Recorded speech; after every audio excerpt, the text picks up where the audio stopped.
कलकत्ते के महान प्रसिद्ध काली मंदिर में एक पुजारी हुआ करता था जिसका नाम था स्वामी रामकृष्ण परमहंस। देखने में बड़ा ही सीधा, सहज और शांत स्वभाव का जो व्यक्ति था, लेकिन एक चीज उसकी बहुत प्रबल थी जिसका नाम था उनकी साधना। और वही प्रबल चीज एक साधारण व्यक्ति को, रामकृष्ण को, स्वामी रामकृष्ण परमहंस में बदल देती है। तो आज हम बात करने वाले हैं कि स्वामी रामकृष्ण परमहंस को अपनी पहली सिद्धि किस प्रकार प्राप्त हुई और कैसे उनको पहली बार मां काली के दर्शन हुए थे। तो काफी पुरानी बात है, जब प्रसिद्ध काली मंदिर में रामकृष्ण परमहंस ने सहारा लिया, उस मंदिर की पूजा पाठ का जिम्मेदारी अपने कंधों पे ली, संभाली और सारा दिन मां काली की शरण में अपना समय व्यतीत करते थे। उनके जो गुरु थे उस समय के, जो सबसे प्रसिद्ध गुरु उस समय के माने जाते हैं, उनका नाम था अवधूत तोतापुरी। तो तोतापुरी के जो प्रिय शिष्यों में से सबसे महान शिष्य कोई कहा जाता है तो वो है स्वामी रामकृष्ण परमहंस। तो अवधूत तोतापुरी के सानिध्य में ही स्वामी रामकृष्ण परमहंस ने अपने पूरे जीवन काल की साधना की। जब वो साधना करते थे, अत्यंत प्रबल उनकी साधना होती थी, इतनी प्रबल कि अवधूत तोतापुरी अत्यंत प्रसन्न थे अपने शिष्य से। कहते थे कि शिष्य हो तो रामकृष्ण जैसा हो। तो एक बार क्या हुआ, काफी लंबे समय तक रामकृष्ण परमहंस की साधना रुक सी गई। तोतापुरी ने कहा कि रामकृष्ण, तुम्हारी साधना अब बढ़ नहीं रही है। पहले एकदम इतनी ऊंचाई से बढ़ी, इतनी गति से बढ़ी, लेकिन आज ऐसा प्रतीत होता है, ऐसा अनुभव होता है कि तुम्हारी साधना जो है रुक सी गई है। तो रामकृष्ण परमहंस कहते हैं कि नहीं गुरुजी, ऐसी कोई बात नहीं है। मैं इस समय अपनी समाधि का अत्यंत आनंद लेता हूँ, ऐसा आनंद जो मुझे इस भौतिक जगत में कभी भी प्राप्त नहीं हुआ। ऐसा आनंद मुझे वहां मिलता है, तो उस आनंद में मैं डूबा रहता हूँ। तो अवधूत तोतापुरी समझ गए, अगर कोई व्यक्ति अपनी साधना में रुक कर उस साधना का आनंद लेने लगा है, इसका मतलब है उसकी साधना रुकने लगी है, वो साधना में ऊपर नहीं बढ़ पा रहा है। तो उन्होंने कहा कि आखिर किस तरीके का आनंद तुझे मिलता है। तो वो जिस तरीके के अपने भक्त थे माँ काली के, उन्होंने बोला माँ काली की साधना में करता हूँ, माँ काली से मेरा साक्षात्कार होता है। और वो साक्षात्कार होता है जिसके लिए मैं जीवन भर भटकता रहा, और वही माँ काली मुझे साक्षात दर्शन देती है। हम दोनों की प्रतीत एक सी हो जाती है। लगता है माँ काली मुझ में विराजमान है, मैं माँ काली में विराजमान हूँ। अत्यंत प्रेम, अत्यंत सौंदर्य, अत्यंत शक्ति मुझे वहां अनुभव होती है।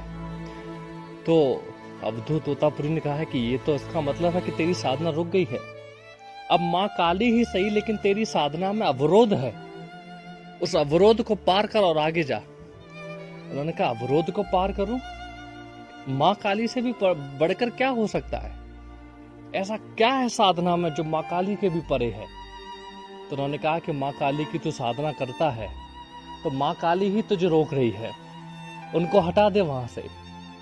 अगले दिन साधना शुरू हुई। ध्यान में स्वामी रामकृष्ण परमहंस बैठे, और बैठते बैठते जैसे उन्होंने ध्यान लगाया और समाधि लगती चली गई, और समाधि लगे काफी देर हो गई। अवधूत तोतापुरी के जो प्रख्यात गुरु थे, जो स्वयं बहुत बड़े चमत्कारी थे, बहुत सिद्ध थे, उन्होंने देखा कि ये फिर उसी जगह अटक गए हैं। उन्होंने बोला कि रामकृष्ण क्या दिखाई दे रहा है? उन्होंने बोला कि माँ काली के दर्शन है, भव्य स्वरूप है, न आदि न अंत है। जहां देखो माँ काली नजर आ रही है, ऊपर से नीचे हर जगह, पूरे वायुमंडल में माँ काली का तेज चमक रहा है, इतना तेज कि लोगों की आंखें फट जाएं उनको देखते ही। और मैं उनमें विराजमान हूँ, अनुभव कर रहा हूँ उन्हें अपने अंदर, अपने आप को उनके अंदर अनुभव किए जा रहा हूँ। और माँ काली देखते देखते मुझ में विराजमान हो रही हैं, और देखते ही देखते वो गुणगान गाने लगे। तोतापुरी ने कहा कि रुक जा वहीं पे और हटा काली को अपने सामने से, बढ़ अपनी साधना में आगे। उन्होंने बोला माँ काली को हटा दूं? कैसे हटा दूं? बोले काट डाल उस माँ काली को जो तेरी साधना में अवरोध डाल रही है। उन्होंने बोला माँ काली को काट डालूं, लेकिन कैसे? बोला कैसे? तलवार उठाओ, काट दे उस माँ काली को। बोला लेकिन तलवार आएगी कहाँ से? उस ध्यान में कहां से आएगी मेरे पास तलवार, जिस तलवार से मैं अपनी माँ को काट के हटा के अपनी साधना को अग्रसर कर सकूं? तोतापुरी ने कहा कि जिस तरीके से तेरे ध्यान में माँ काली जहां से आई है वहीं से उस माँ काली के ही अंश से उस तलवार को बना और काट डाल उसे। रामकृष्ण परमहंस ने अत्यंत प्रयास किए, लेकिन माँ काली का सौंदर्य, माँ काली का जो भक्त था, वो सामने अपनी इष्ट को देख के इतना मोहित हो जाता, इतना प्रिय हो जाता कि वो कुछ कर ही नहीं पाता। अगले दिन अंतिम दिन था। अवधूत तोतापुरी ने कहा कि अगर आज तेरी साधना रुक गई तो जीवन पर्यंत तू इससे कभी आगे नहीं जा सकता, क्योंकि तू विचारों में उलझा है। निर्विचार समाधि की प्राप्ति तुझे तभी हो सकती है जब तू विचारों को शून्य कर देगा, और जब तक विचार शून्य नहीं होंगे तू कुछ नहीं कर सकता। गुरु शिष्य दोनों ध्यान में बैठे एकाकार कर रहे थे। लग रहा था जैसे दोनों एक ध्यान में प्रवेश कर रहे हों, दोनों एक गुफा में एक साथ प्रवेश कर रहे हों।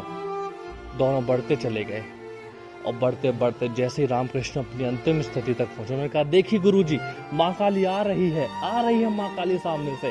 और सामने देखते ही देखते माँ काली का स्वरूप विस्तृत होता गया। रामकृष्ण वहीं उनके पैरों को चूमने लगे, पैरों पे माथा रगड़ने लगे कि माँ आपके दर्शन करके मैं धन्य धन्य हो जाता हूँ। हर समय ये आनंद की भूति मेरे अंदर विराजमान रहती है।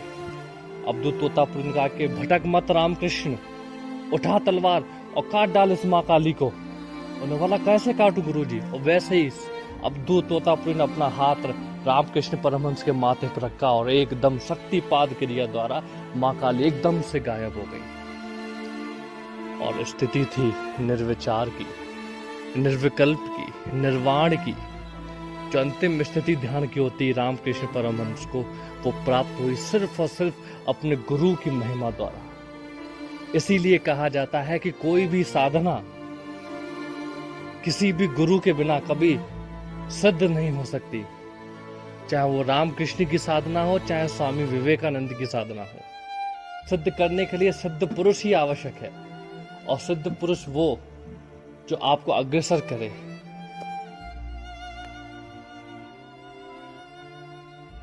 और देखते ही देखते ऐसी सिद्ध पुरुष परंपरा हमारे देश की है। जब तक ये अनुभव हमें नहीं होगा कि गुरु के बिना कुछ भी संभव नहीं है, हम जीवन भर ऐसे भटकते रहते हैं। बंदो गुरुपद कंज कृपा सिंध नर रूप हरि। गुरु नर के रूप में नारायण है। हरि ओम तत्सत। हरि ओम तत्सत।